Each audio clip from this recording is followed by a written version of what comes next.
Canadians in 2 provinces are dreading a knock on the door this morning, the hand-delivered letter or the phone call telling them the cancer treatment they received was not what their doctor ordered.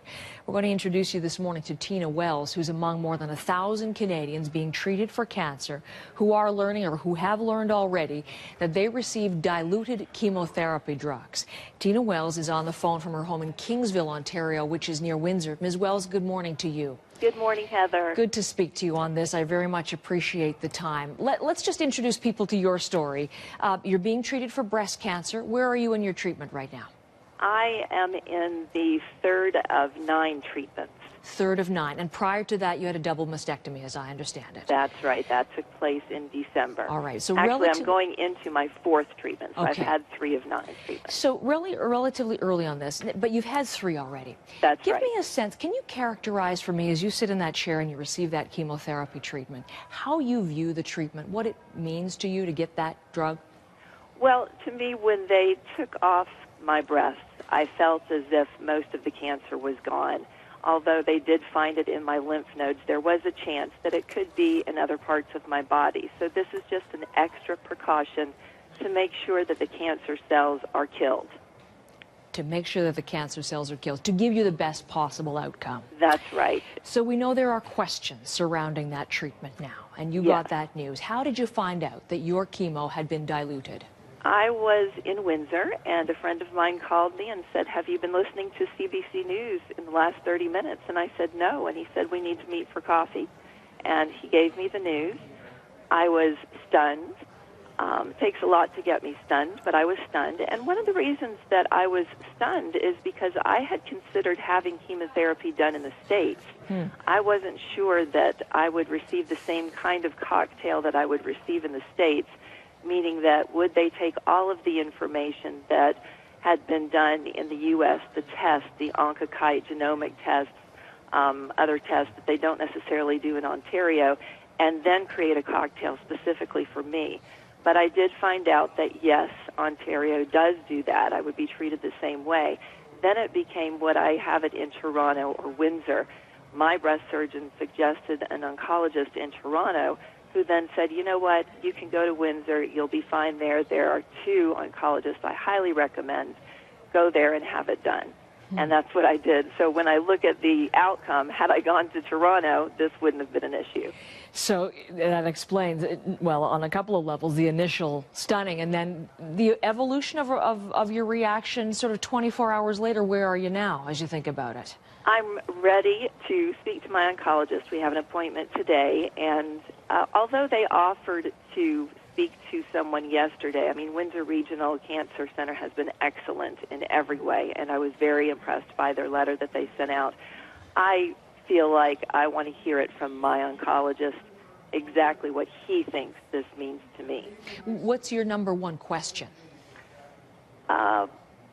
Actually, it's just what I said. What does this mean to me, and will it change how we are going to treat me? Okay. What we've heard from oncologists and experts thus far is they seem to think this will have little effect, in that the chemo was diluted maybe as little as 3%, 3 to 20% dilution, and so they think it'll be a minimal effect, but they don't know. But does that number of 3 to 20%, does that reassure you at all? Yes, it does. I mean, the lower the number, the better. I mean, my chances, if I follow everything that I've been told to do, I have only an 8% chance reoccurrence of breast cancer or any kind of cancer coming back. So, you know, this will up my chances maybe to 10% now, but those are still really good odds. You said the hospital has dealt with this well, professionally. Absolutely. Is there anyone you're angry at, anyone you blame for the situation you now find yourself in? Not at the hospital.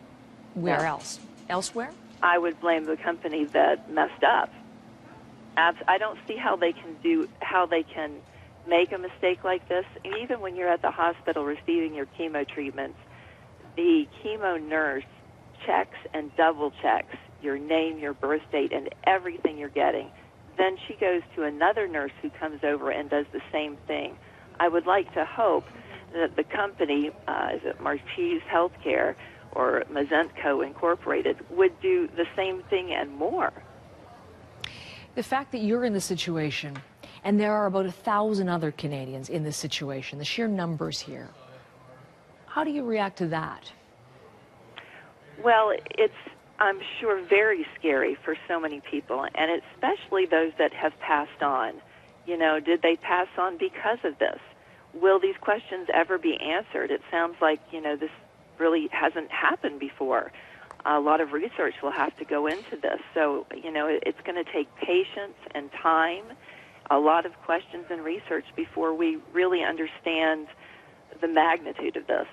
The province says it's going to investigate to answer some of those questions, and as you would expect, lawyers are also on this now, and they are planning a class action lawsuit for people like you in the situation. Would you think about joining that? I already have, actually. You already have? Yes.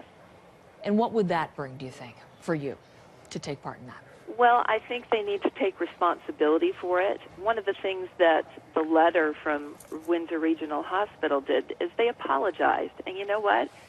They don't need to apologize, but they did. They took more than their share of responsibility. I think that when something like this happens, it's unacceptable. There, like I said, there should have been many checks so that this wouldn't happen. So number one is take responsibility for it. And number two, if my chances of, you know, my odds are reduced I have an 8% chance, and now it's a 10% chance of recurrence, I need to be not rewarded, but something needs to be done for me. Understandable. Tina Wells, I thank you very much for your time today. I hope you get some good answers from your oncologist today, and we wish you the very best with your ongoing treatment.